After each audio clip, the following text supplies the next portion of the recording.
आप सबका हमारे YouTube चैनल पर स्वागत है। सभी को मेरा राधे राधे। हिंदू पंचांग के अनुसार प्रत्येक मास में 2 पक्ष होते हैं और दोनों पक्षों की त्रयोदशी तिथि पर प्रदोष व्रत किया जाता है। शिव पुराण में बताया गया है कि यह व्रत भगवान शिव को अत्यंत ही प्रिय है। इस व्रत को करने वाले जातकों से भगवान शिव बहुत जल्दी प्रसन्न होते हैं और उनकी हर मनोकामना को पूर्ण करते हैं। त्रयोदशी तिथि में सायंकाल को प्रदोष काल कहा जाता है। प्रदोष व्रत को मंगलकारी एवं शिव की कृपा दिलाने वाला माना गया है तथा यह व्रत सभी प्रकार के कष्ट और पापों को नष्ट कर देता है। इस व्रत की कथा सुनने से ऐश्वर्य और विजय का शुभ वरदान मिलता है। जातक की हर मनोकामना पूर्ण होती है। यह प्रदोष व्रत सप्ताह के 7 दिन आने पर अपना अलग अलग विशेष महत्व रखते हैं। शास्त्रों में बताया है कि जब यह व्रत शुक्रवार को आता है तो उसे शुक्र प्रदोष व्रत कहा जाता है। ज्योतिष में शुक्र को भौतिक सुख सुविधा और धन ऐश्वर्य प्रदान करने वाला माना गया है। इसलिए धार्मिक मान्यताओं और ज्योतिष के अनुसार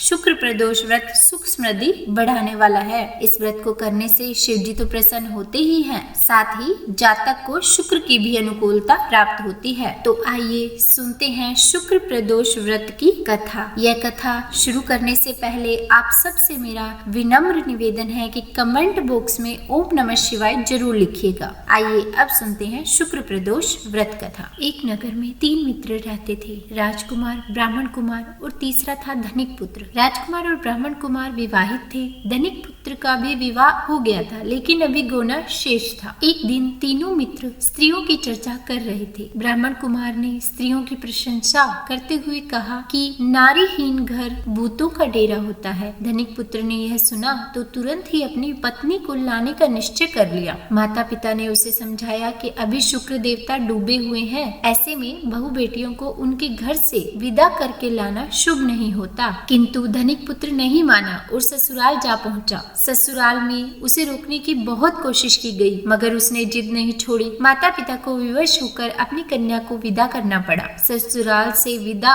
होकर पति पत्नी नगर से बाहर निकले ही थे कि उनकी बैलगाड़ी का पहिया अलग हो गया और एक बैल की टांग भी टूट गई। दोनों को काफी चोटें आई। फिर वे आगे चले। कुछ दूर जाने पर उनकी भेंट डाकुओं से हुई और डाकू उनका धन धान्य लूट कर ले गए। अंत में दोनों रोते पीटते घर पहुँचे। वहाँ पर धनिक पुत्र को सांप ने डस लिया और जब उसके पिता ने वैद्य को बुलवाया तो वैद्य ने निरीक्षण के बाद यह घोषणा की कि धनिक पुत्र 3 दिन में ही मर जाएगा। जब ब्राह्मण कुमार को यह समाचार मिला तो वह तुरंत ही उनसे मिलने आया। उसने उसके माता पिता को शुक्र प्रदोष व्रत करने का परामर्श दिया और कहा कि इसे पत्नी सहित वापस ससुराल भेज दें। ये सारी बाधाएं इसलिए आई है क्योंकि आपका पुत्र शुक्रास्त में पत्नी को विदा करके लाया है। यदि यह वहां वापस पहुंच जाएगा तो बच जाएगा। धनिक को ब्राह्मण कुमार की बात सही लगी। उसने वैसा ही किया और ससुराल पहुंचते ही धनिक कुमार की हालत ठीक होती चली गई। शुक्र प्रदोष के महात्म्य से उनके सभी कष्ट टल गए।